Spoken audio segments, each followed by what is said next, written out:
नमस्कार। आप देख रहे हैं स्पेशल कवरेज न्यूज। मैं हूं आपके साथ शिव कुमार। मेरे साथ हैं वरिष्ठ पत्रकार आदरणीय आलोक पाठक सर। स्वागत और अभिनंदन।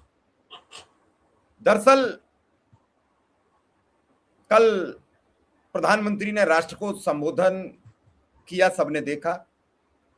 उसके बाद आज फिर मुख्यमंत्री योगी आदित्यनाथ ने केंद्रीय मंत्री के साथ एक प्रेस कॉन्फ्रेंस बुलाई। सारा दोष वो अखिलेश यादव के सर मढ़ना चाहते थे। उसके चंद मिनट बाद अखिलेश यादव एक प्रेस कॉन्फ्रेंस बुलाते हैं। उसमें कई मुद्दों पर भाजपा की मजम्मत कर देते हैं। एक चाय वाले को केतली देते हैं, एक कथावाचक के अपमान पर उसे सम्मानित करते हैं। ये सब चल रहा था। इससे भाजपा को कुछ समझ नहीं आया और एक पोस्टर छपवा दिया, और उस पोस्टर में फिर टोंटी चोर लिख दिया। इस टोंटी चोर को लेकर पहले भी कई करोड़ रुपया बीजेपी खर्च कर चुकी थी। ये बात एक अखबार ने छाप दी थी। उसके बाद फिर टोंटी चोर का मुद्दा बनाना, और तब बनाना जब पूरे प्रदेश में पीडीए का अलख जगा चुके हो। आज भी उन्होंने चाय वाले को बुलाया, कथावाचक को बुलाया, तो ये कहा ये पीड़ित भी हैं, ये दुखी भी हैं, और ये अपने को अपमानित भी समझ रहे हैं। पीडीए एक बड़ा वर्ग बन चुका है और टोंटी चोर को फिर भारी से ले रहे हैं, ठीक उसी तरीके से जैसे कन्नौज में अखिलेश को जाने के बाद मंदिर की धुलाई। अभी भाजपा समझ नहीं रही है। 2017 में जब कालिदास मार्ग को धोया गया था, उस समय अखिलेश यादव का पारिवारिक डिस्प्यूट और उस समय की मौजूदा परिस्थितियों को देखकर लोगों ने उसे बहुत गंभीरता से नहीं लिया था। लेकिन जब मंदिर धोया गया कन्नौज में, तो लोगों को लगा कि कहीं ये इसलिए तो नहीं धोया जा रहा, अखिलेश पिछड़े वर्ग से आते हैं। और ये जो आज पोस्टर इसलिए तो नहीं लगाया गया कि मुख्यमंत्री सवर्ण जाति से आते हैं। प्रधानमंत्री की तो हम जाति और धर्म बता ही नहीं सकते। वो तो कभी सवर्ण हो जाते हैं, कभी पिछड़े हो जाते हैं, कभी ईबीसी हो जाते हैं, तो उनके बारे में हम कुछ नहीं कहेंगे। आलोक सर, क्या छप गए हैं पोस्टर, और इस पोस्टर का क्या सामूहिक असर होगा? आपने घटना का जिक्र किया कि कन्नौज में जब अखिलेश यादव नामांकन करने के पहले मंदिर गए थे तो उस मंदिर को धोया गया। आपको पता उसके बाद क्या हुआ? उसके बाद पूरा का पूरा पीडीए समाज ने इसको अपना अपमान समझ लिया, और नतीजा ये रहा कि 5वें दौर, 6ठे दौर, 7वें दौर और चौथे दौर में भाजपा की करारी हार हुई, करारी लोकसभा में। उसके बाद भी Bharatiya Janata party UP BJP ने ट्विटर पे जो पोस्टर हैंडल किया है, पहली बात की वांटेड। अरे भाई, एक बात समझिए, जनता ने भारतीय जनता पार्टी को 240 पर, एनडीए को 296 पिछले समेटा कि जनता नहीं चाहती थी कि ये अपनी मर्जी से जो चाहे वो संविधान संशोधन करा सके। लल्लू सिंह ने ही कहा था ना कि हमें 400 सीटें चाहिए ताकि हम संविधान को बदल सके। जनता भाप गई, अयोध्या में लल्लू सिंह को हरा दिया और भारतीय जनता पार्टी और एनडीए को 296 में समेट दिया। जब इनके पास नंबर थे, इनको लोकसभा में इसको पास कराने के लिए 352 सदस्य चाहिए थे, जो नहीं थे इनके पास, 298 ही थे। आपको जनता ने मैंडेट ही नहीं दिया है। अब आप वही संविधान का संशोधन करा सकते हैं जिसमें विपक्ष की सहमति होगी, पर ऐसा नहीं है। जब इन्होंने महिला आरक्षण विधेयक पास किया 2023 में, तो 458 विधायक, लोकसभा में 458 मत पक्ष में और विपक्ष में सिर्फ 2 मत पड़े थे। पहली बात ये समझना पड़ेगा, महिला आरक्षण विधेयक तो पास हो गया है। ये महिला आरक्षण विधेयक का नाम ले रहे हैं, ये बेसिकली परिसीमन संविधान संशोधन किस लिए था? लोकसभा की सीटों का परिसीमन हो और सीटों को 513 से बढ़ाकर 850। इसमें महिला आरक्षण की तो कोई बात ही नहीं, महिला आरक्षण तो ऑलरेडी हो चुका था कि 33% रिजर्वेशन दिया जाएगा। क्यों नहीं नरेंद्र मोदी की सरकार ने 2024 के लोकसभा चुनाव में उसको इंप्लीमेंट किया? आप बोल रहे हैं वांटेड वांटेड। अखिलेश यादव ने तो 2023 के महिला आरक्षण विधेयक को समर्थन दिया था, उनके दल ने, कांग्रेस ने भी दिया था। आप कैसे आरोप लगा रहे हैं कि विपक्ष महिला विरोधी है? आप सच नहीं बता रहे हैं। आप ये सच नहीं बता रहे हैं कि बिना जनगणना कराए, बिना जाति जनगणना कराए पहली बार आप सीटें बढ़ाकर 543 से 850 करना चाहते थे। दूसरी बात, आपने ये नहीं बताया कि इसमें ओबीसी और मुस्लिम महिलाओं के का आरक्षण कैसे दिया जाए, जब जाति जनगणना हुई नहीं। जब बिहार में जाति जनगणना भी उस हिसाब से हुआ ना, आरक्षण बढ़ा। तो इस चीज को इसलिए विपक्ष ने इनका समर्थन नहीं किया। समर्थन नहीं किया तो प्रधानमंत्री मोदी राष्ट्र के नाम संदेश देते हैं, और पहली बार ऐसा होता है कि प्रधानमंत्री राष्ट्र के नाम संदेश करते हैं, अब देते हैं विपक्ष की आलोचना करने के लिए राष्ट्र के नाम संदेश। ऐसा तो अद्भुत हमने आज तक सोचा भी नहीं था। बार बार झूठ बोल रहे हैं विपक्षी कह रहा है कि प्रधानमंत्री मोदी बार बार झूठ बोल रहे हैं। अब वो खिला गए हैं क्या क्या नहीं किया भारतीय जनता पार्टी। और एक बड़ी बात और सुकुमार जी, जो मुलायम सिंह यादव की दूसरी बहू है अपर्णा सिंह बिष्ट, जो पहले समाजवादी पार्टी में थी, समाजवादी पार्टी से 2017 में कैंट विधानसभा से चुनाव भी लड़ चुकी है, वो आजकल भाजपा में। उन्होंने समाजवादी पार्टी और कांग्रेस का झंडा जला दिया।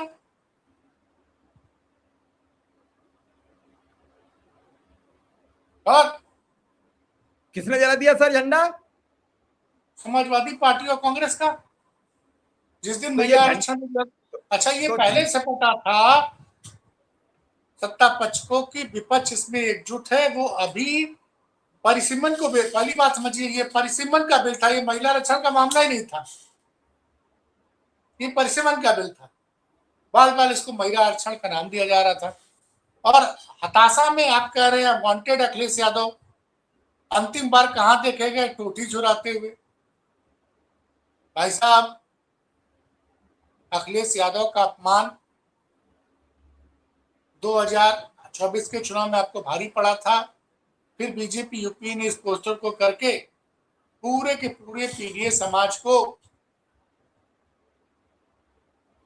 नाराज कर दिया। और आज तो भगवान परशुराम की जयंती थी। अखिलेश यादव ने कहा कि सपा की सरकार आएगी, जयंती तो हर साल धूमधाम से मनेगी, छुट्टी भी दी जाएगी। और अखिलेश यादव ने एक बहुत बड़ी बात कही प्रेस कॉन्फ्रेंस में, कुमार जी, इसमें किसी की नजर नहीं पड़ी जी। आजकल वो मुख्यमंत्री का नाम लेते हैं संन्यासपुर, बोले अजय सिंह बिष्ट का जो सबसे खास आदमी है वो आए मेरे घर चले, मेरे घर में भी एल्यूमिनियम के बर्तन है, तो क्या मेरा घर भी सील कर देंगे? दरअसल वो तंज कस रहे थे कि फतेहपुर गए थे वो दौरे पे, वहां एक कस्बे में रुके थे। चाय वाले ने कहा कि भैया आप दुकान पे चाय पी लीजिए, उन्होंने दुकान की चाय पिया दें। उसके बाद उस लड़के को परेशान किया गया। कस्बे की दुकान, चाय की दुकान पे एफएसएसआई ने छापा मारा, सोचिए। और उसको बोला कि तुम एल्यूमिनियम के बर्तन में चाय बना। उसके खिलाफ कंप्लेन भी की गई। वो लड़का इतना दुखी था कि उसने सोशल मीडिया पे डाल दिया था कि हम जो है अब दुकान बंद कर देंगे, हमको बहुत परेशान किया जा रहा है। खैर, वो आज आया, अखिलेश यादव ने अपनी प्रेस कॉन्फ्रेंस में उसको बात कहने का मौका दिया, उसको पीतल के भगोने गिफ्ट की। और अखिलेश यादव ने एक बात और भी बोली, जो लोग शंकराचार्य का अपमान कर सकते हैं, शंकराचार्य के लिए परेशानी खड़ा कर सकते हैं, वो किसी के लिए नहीं कर सकते। तो बार बार हर उस बूंदी को छू रहे हैं, क्योंकि शंकराचार्य स्वामी अमृतेश्वरानंद महाराज जी, इनके बड़ी संख्या में उत्तर प्रदेश में बहुत ज्यादा अनुयायी। तो एक तो ये है, दूसरा अब आज जिस तरह से पूरे प्रदेश भर के चाय वालों को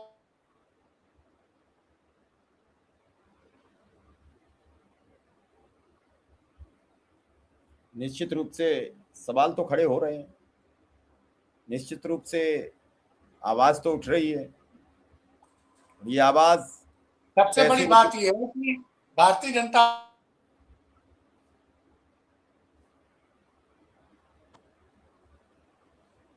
पार्टी के लोग या जो भी उनके यहाँ, वो लोग अखिलेश यादव की और पीडीए की लोकप्रियता से बहुत घबराए हुए, वो एक के बाद एक गलतियां किए जा रहे हैं। भाई जब जनगणना चल रही है, जाति जनगणना हो रही है, तो सब हो जाए, उसके बाद परिसीमन कीजिए ना। आप किसने मना किया? आपको सीटों का परिसीमन करना, लोकसभा की सीटें बढ़ानी, तो कब करेंगे? जब पूरा डाटा आ जाए उसके बाद कीजिए। उसमें महिला आरक्षण कहां से ला रहे हैं? अच्छा, विपक्ष का सवाल बड़ा स्पष्ट है कि 33% सीटें महिलाओं के लिए आरक्षित रहेंगी। उसमें कितनी सीटें ओबीसी वर्ग की महिलाओं के लिए आरक्षित रहेंगी, कितनी मुस्लिम समाज के लिए रहेंगी? अखिलेश जिसमें ओबीसी महिलाओं का आरक्षण उसमें सुनिश्चित हो जाएगा। भाई एसटी एसटी को तो 15-7-22% रहेगा ही। और अगर ओबीसी वर्ग को भी महिलाओं का आरक्षण दे देंगे तो उसमें मुस्लिम समाज की भी महिलाएं कवर हो जाएंगी। तो वो तैयार है, लेकिन उनको विलन मानना। जनता ने आपको, आपके पास 2019 के चुनाव में 303 सीटें थी, एनडीए गठबंधन को 350 सीटें थी। तभी आपने कश्मीर में धारा 370 और आर्टिकल 35 से हटाने में इसलिए कामयाब रहे क्योंकि जनता ने तब आपको मैंडेट दिया था।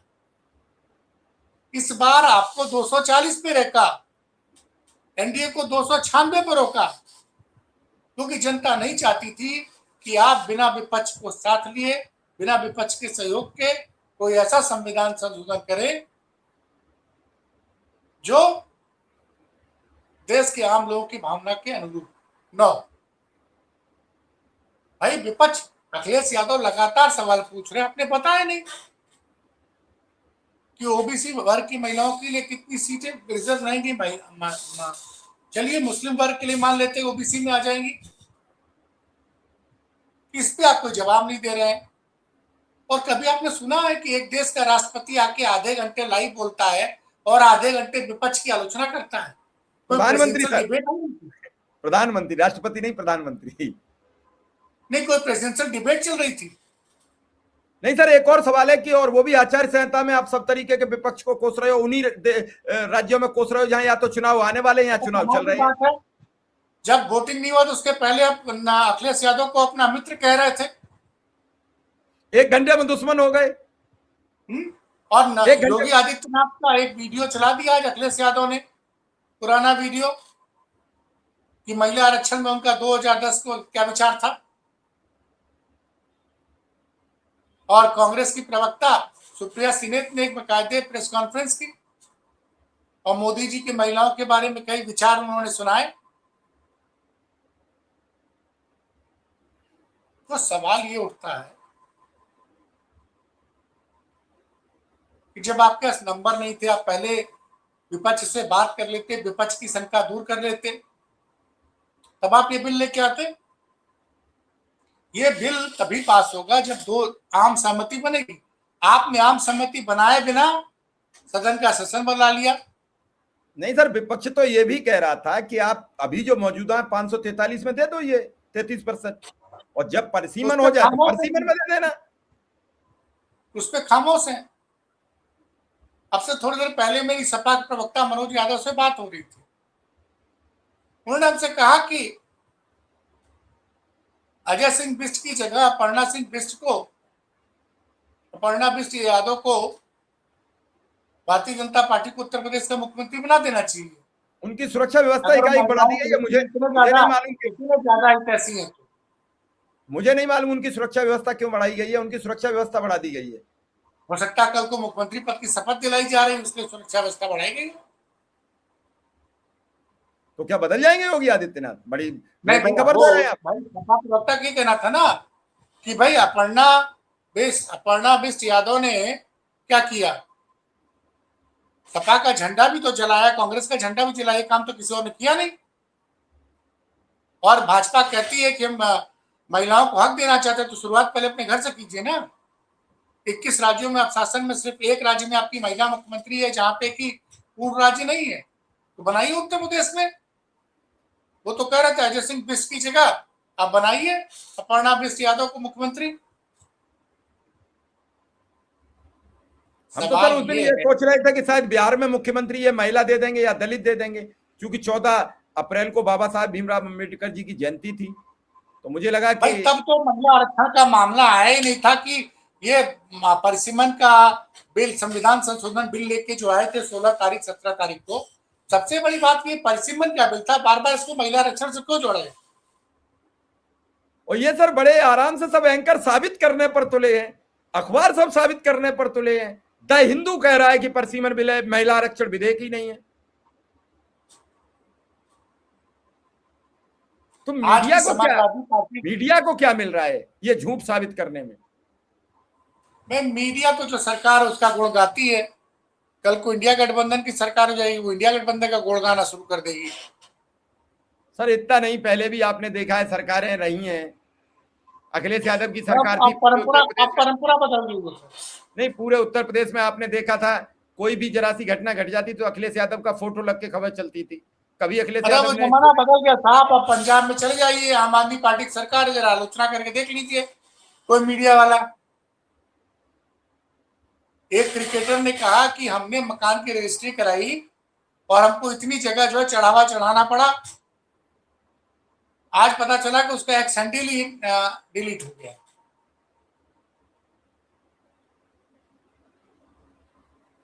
देखिए, जो भी सत्ता में रहता है उसको आलोचना पसंद नहीं है। सुनने में तो आज ये भी आया कि Yogi Adityanath sir press conference कर रहे थे तो वहां का बैनर भी बदला गया है। कई फोटो शेयर हो रहे हैं, कई वीडियो शेयर हो रहे थे, पहले कुछ और बैनर लगा था, फिर कुछ और बैनर लगा। अब सर देखिए, योगी आदित्यनाथ, अब किसी ने ट्वीट किया,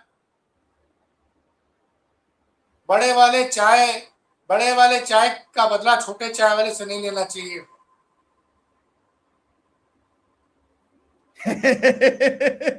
बड़ी गहरी बात आपने कह दी। बड़े वाले चाय विक्रेता का बदला छोटे चाय वाले से नहीं लेना चाहिए, क्योंकि बड़े चाय वाले से आप कुछ कह नहीं पा रहे हो और उसकी गुस्सा छोटे चाय वाले पर उड़ेल रहे हो। ट्वीट किया है, अब क्या कहना चाह रहे थे ये तो वही जाने।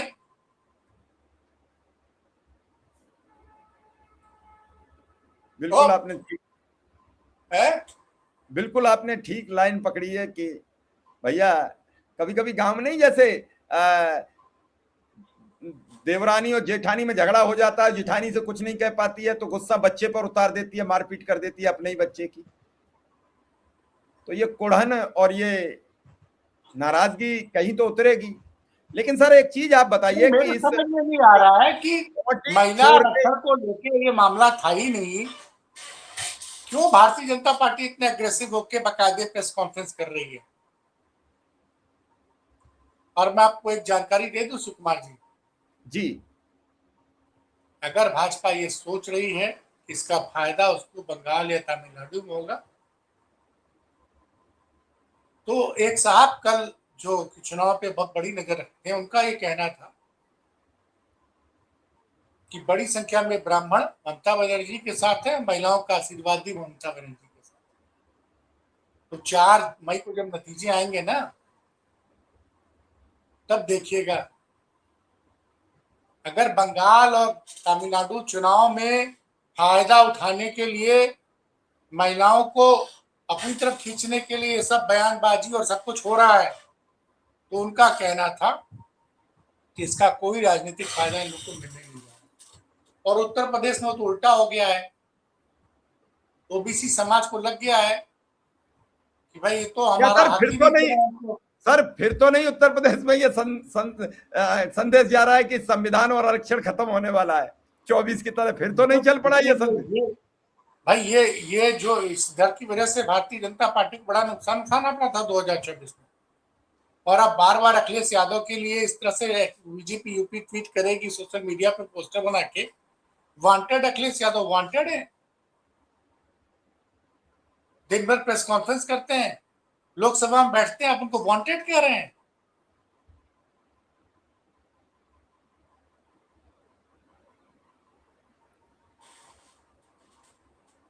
मित्र को सर वांटेड भी कहा जाता है, हा?